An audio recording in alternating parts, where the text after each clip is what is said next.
What if in the next 30 days you could go from total beginner to baking your own bread, growing real food, and building a homestead lifestyle without quitting your job or buying land? If you've ever felt pulled towards homesteading but totally overwhelmed by where to start, you're not alone. You open YouTube, Pinterest, Instagram, and suddenly it feels like you need a farm, a greenhouse, 50 chickens, and 10 years of experience just to begin. So you save 100 videos, buy a couple books, maybe plant a few seeds, and then you get stuck. Because that information is everywhere, but the path isn't clear. In this video, I'm going to give you a simple, realistic 30-day roadmap to start building a homestead lifestyle right where you are.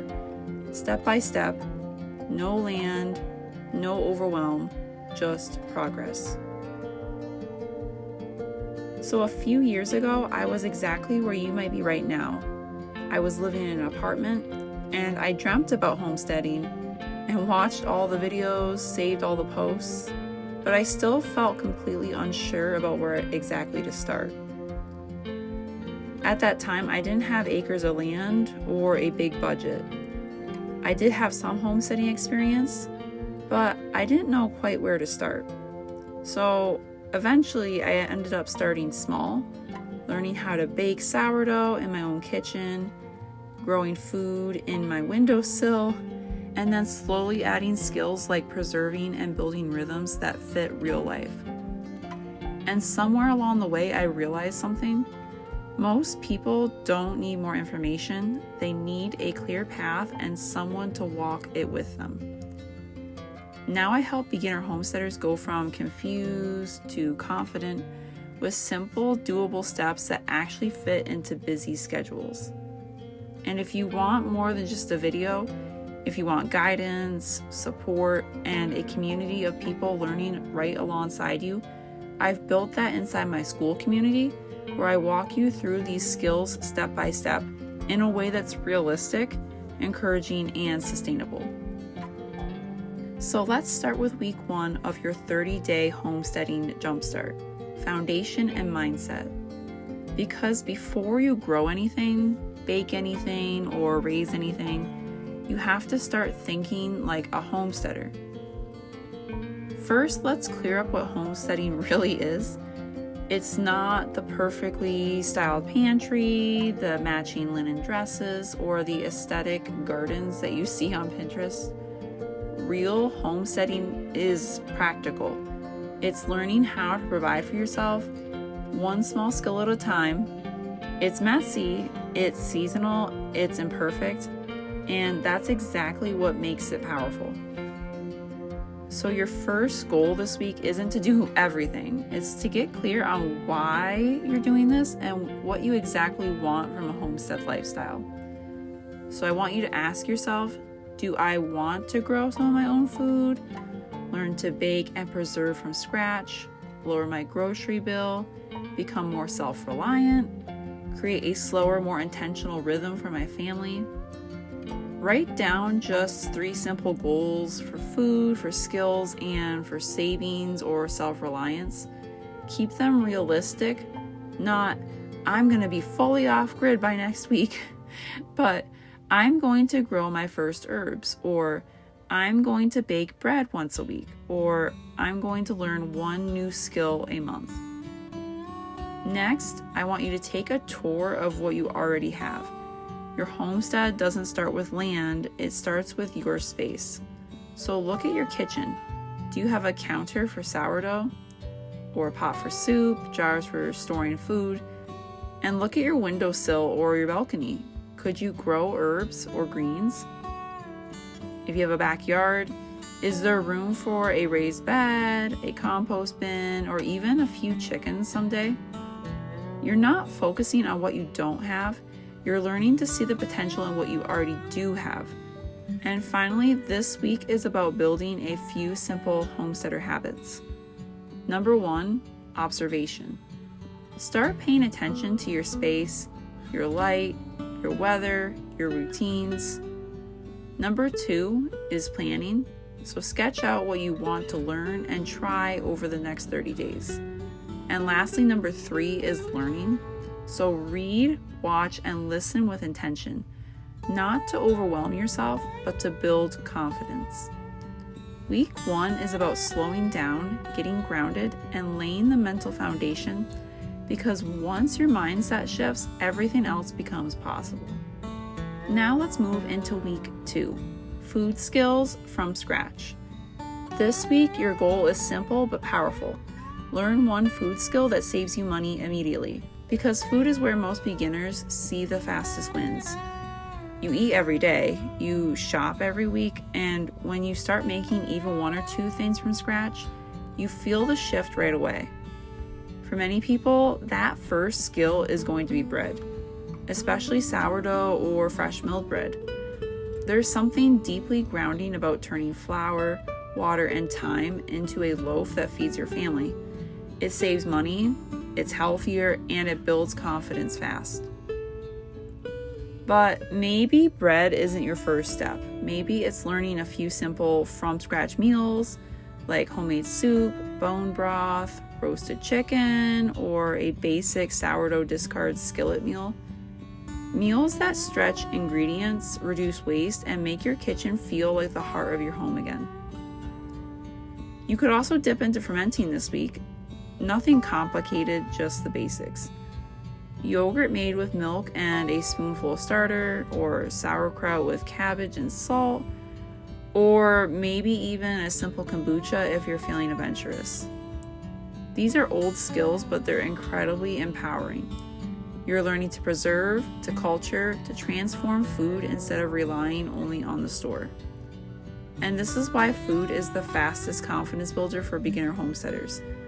You don't need land, you don't need animals, you don't need the perfect conditions.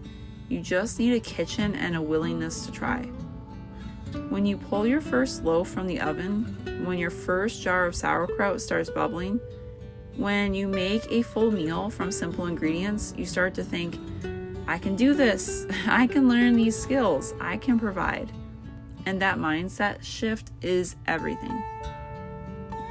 Then we're going to move on to week 3, which is growing something. Once you've built confidence in the kitchen, it's time to get your hands in the soil, even if that soil is in a pot.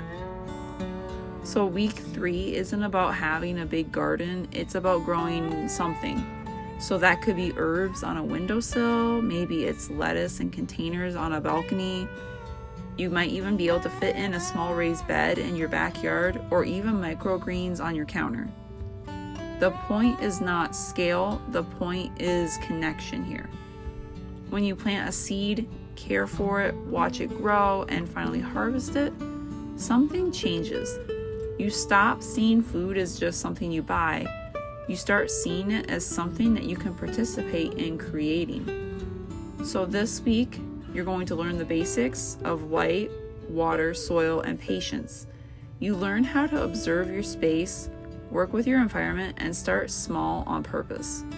Because homesteading doesn't begin with acres, it begins with one plant, one pot, one small success that says, I can grow food right where I am. Now we're moving on to week 4, systems and self-sufficiency.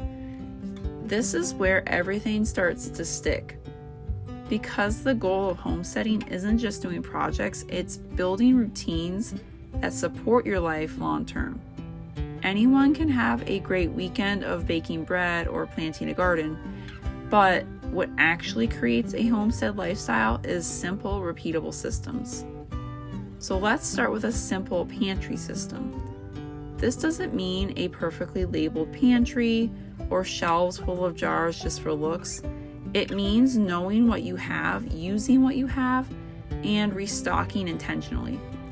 A weekly pantry check, a small deep pantry of staples, and 1 or 2 from scratch foods you make consistently, like bread, broth, or yogurt.